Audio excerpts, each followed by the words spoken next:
What up? Yeah. Yeah, let's talk about it. Imposter syndrome. Let's be real. Imposter syndrome ain't nothing but fear.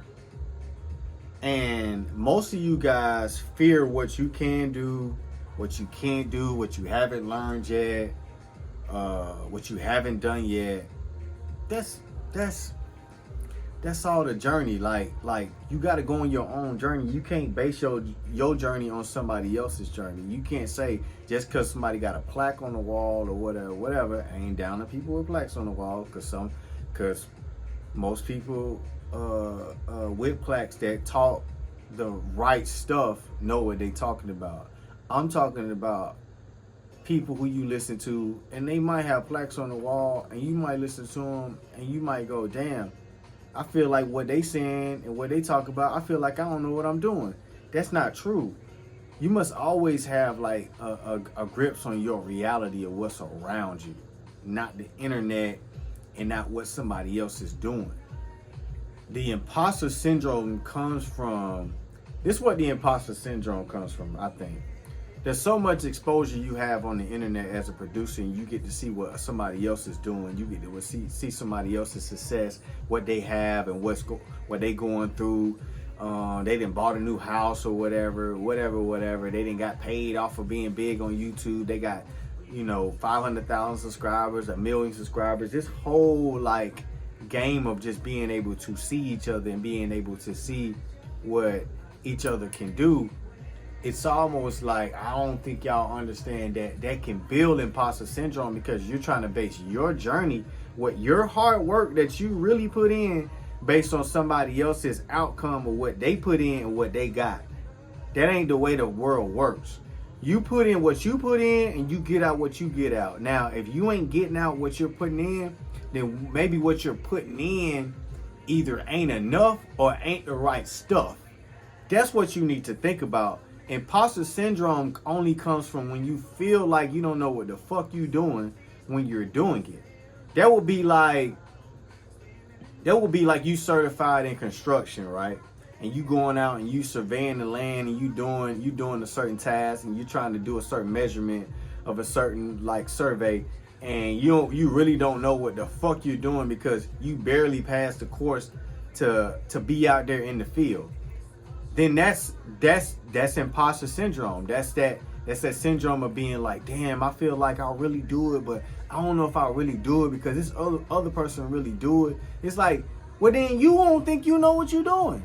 You really don't think you know what you're doing beyond the books, beyond the whatever somebody else is doing, whatever. You know what I'm saying? You don't think you know what you're doing. You don't think you feel like you are good at whatever you're doing at the time. It ain't got nothing to do with somebody else or taking it out on somebody else, or even some of y'all. I think most of y'all that got imposter syndrome jumps in the comments and leave negative comments for no reason, and don't even leave something based on the topic at hand, or giving it your own 2 cents or your own critique of what's going on.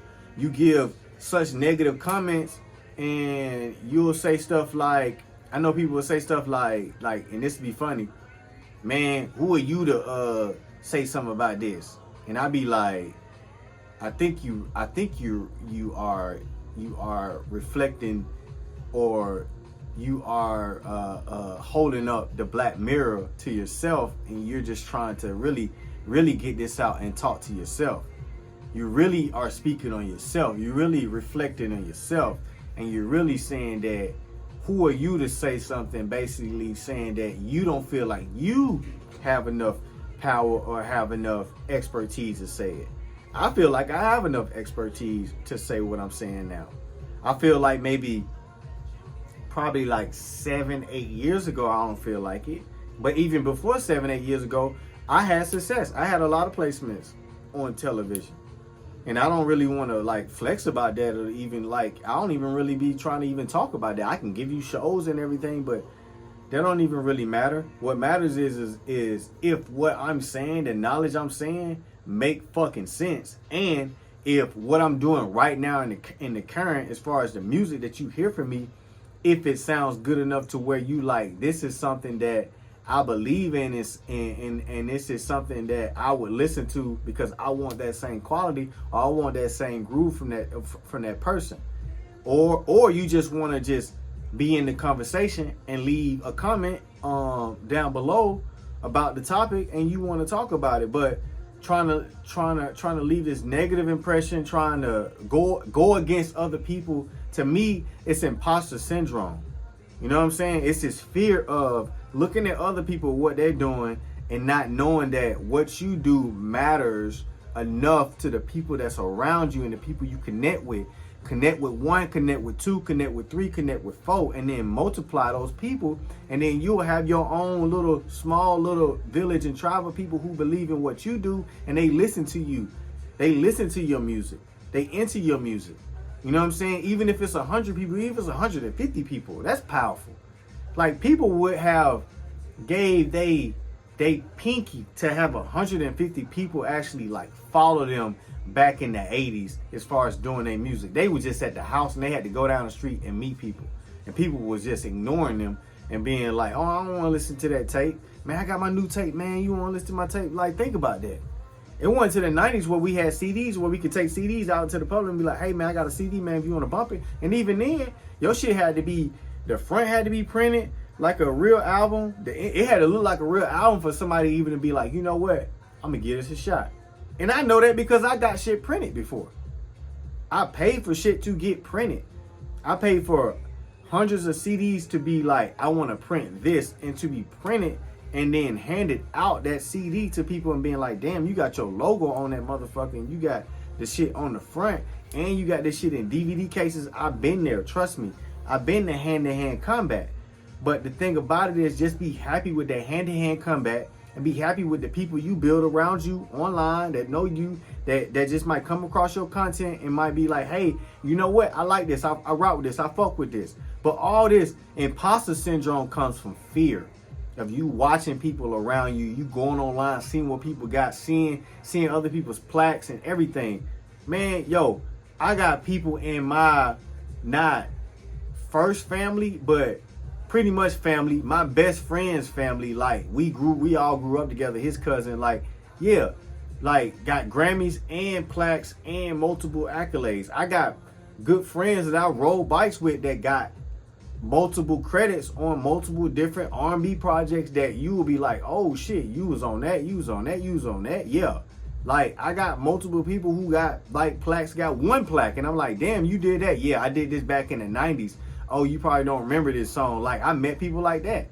I met people with Grammys and plaques on like something that's major, and they still moving and they still in the industry. Like, I live in one of the most music, I would say, network cities in the United States, besides probably like New York or LA, and that's Atlanta.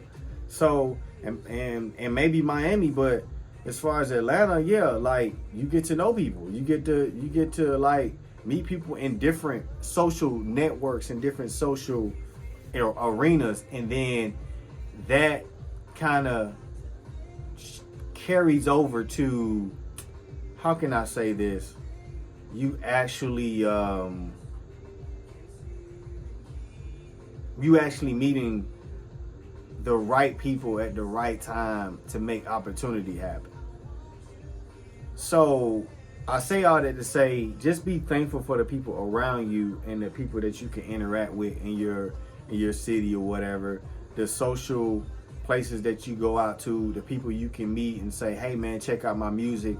And you pretty much are affecting their lives if you're presenting something that's really great, because especially if they hit you back and be like, yo, that link you sent me, or whatever you gave me, or that CD you gave me, or whatever, you know what I'm saying? You know, in this day and age, you know what I'm saying, like, it might be more digital than the actual physical, but it might be great to have a physical to send them to the digital. But whatever they hear at whatever time, when they get it and they send that message back to you, and they like, yo, that's incredible, that's great, I listened to this twice, I listened to this 3 times. You've changed a timeline in their life as far as music. They know when they heard your music, and just be thankful for that and grow on that. Y'all don't even be thankful for that. So y'all, that's why y'all think y'all are imposters. I never let somebody tell me to my face I'm an imposter when I know I move people. I move people in crowds, and I move people independently, hand-to-hand combat. You know what I'm saying? And I move people online. So like for somebody to tell me it's like, you know what I'm saying? I move people on television, playing stuff on, like people listen to stuff that I played on television. So would I let somebody tell me I'm an imposter? Like